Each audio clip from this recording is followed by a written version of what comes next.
Everyone, good morning. स्वागत है आप सभी का मां नर्सिंग क्लासेस में।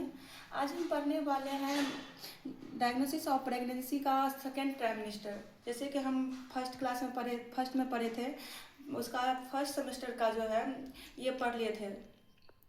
ये सब्जेक्टिव डाटा क्या होता है, सब्जेक्टिव साइन एंड सिम्टम्स क्या होता है, ऑब्जेक्टिव साइन एंड सिम्टम्स क्या होता है। आज हम पढ़ेंगे प्रेगनेंसी का सेकेंड ट्राइमेस्टर का सब्जेक्टिव सिम्टम्स।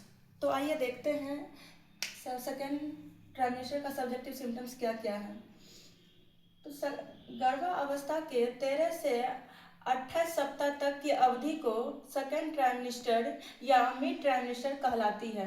सेकेंड ट्राइमेस्टर में क्या होता है ना, जैसे कि फर्स्ट ट्राइमेस्टर जो है ये 0 से लेके 12 वीक का होता था। 0 से लेके 12 वीक का होता है। और सेकेंड ट्राइमेस्टर जो है वो 13 से लेके 28 वीक्स का होता है। और थर्ड ट्राइमेस्टर जो है वो 29 से लेकर 40 वीक का होता है। तो बीच में आता है इसीलिए इसको हम मिड ट्राइमेस्टर भी कहते हैं। अब देखते हैं सब्जेक्टिव सिम्टम्स क्या होता है। गर्भावस्था के द्वितीय ट्राइमेस्टर के प्रथम ट्राइमेस्टर में मौजूद morning sickness, frequency of urination या मैक्यूरेशन जैसी समस्या लगभग समाप्त हो जाती है। हालांकि एमनोरिया अभी भी कंटिन्यू रहता है।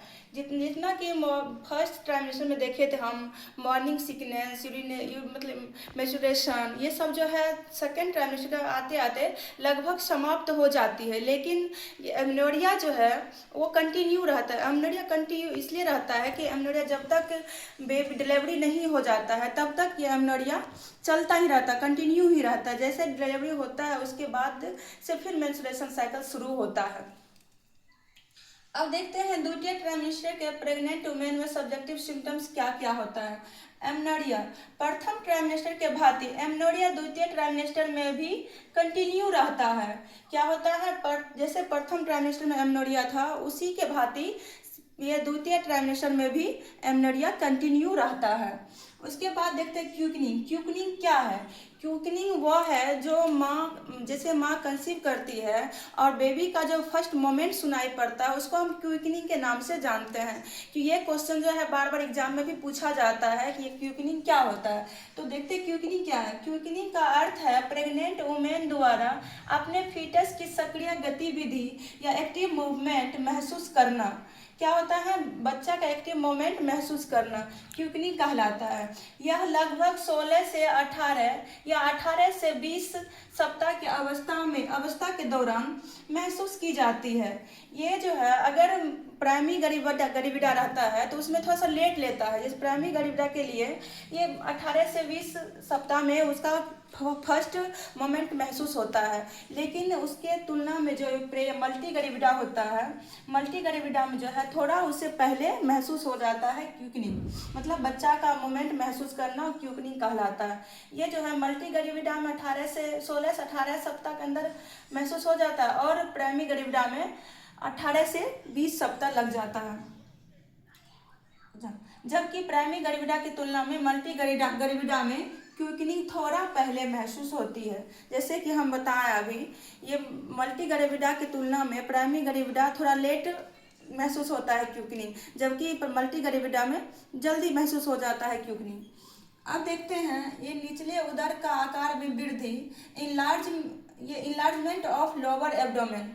अब ये जो है जब कोई माँ कंसीव करती है तो उसका जो लोअर एब्डोमेन है धीरे धीरे बढ़ने लगता है। बढ़ता किसके कारण है? जैसे जैसे फीटस में वृद्धि होती जाती है, जैसे जैसे फीटस बढ़ता है लोअर एब्डोमेन का आकार बढ़ता जाता है। फीटस में वृद्धि होने, एमनियोटिक द्रव की मात्रा बढ़ना आदि के कारण जो है फंडल ऊंचाई बढ़ती है। ये फीटस मतलब एब्डोमेन का आकार कैसे बढ़ता है, लोअर एब्डोमेन का आकार कैसे बढ़ता है?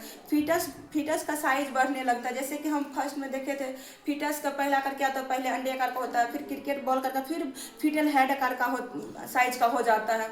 उसके दौरान उसी के कारण जो है एब्डोमेन, लोअर एब्डोमेन का साइज बढ़ जाता है, क्योंकि जब फीटस ग्रोथ करता है तो फिर उनके अनुसार एमनियोटिक फ्लूइड भी बढ़ता है। जैसे कि हम पहले क्लास में पढ़े थे, एमनियोटिक फ्लूइड जो है कब कितना कितना बढ़ता है, तो उसी के कारण जो है ये लोअर एब्डोमेन बढ़ जाता है। एमनियोटिक फ्लूइड कैसे बढ़ता है? 12 सप्ताह में जो एमनियोटिक फ्लूइड 50 ml हो जाता है, उससे पहले जो है क्या काम करता है? जब एमनियोटिक फ्लूइड हो जाता है तो उससे पहले काम करता है कार्पस लुटियम। लेकिन जब एमनियोटिक फ्लूइड बनता है, एमनियोटिक फ्लूइड बनने के बाद जो है फिर उसके दौरान एमनियोटिक फ्लूइड के साथ साथ प्लेसेंटा के थ्रू फीटल का ग्रोथ हो, ये फीटल का साइज बढ़ता है और ग्रोथ होता है। ठीक है, आज हम पढ़ेंगे सब्जेक्टिव डाटा तक ही। उसके बाद नेक्स्ट क्लास में हम पढ़ेंगे सेकेंड ट्राइमेस्टर का ऑब्जेक्टिव सिम्टम्स क्या क्या है। तो थैंक यू गाइज। अगर वीडियो अच्छा लगा हो तो लाइक एंड सब्सक्राइब करें।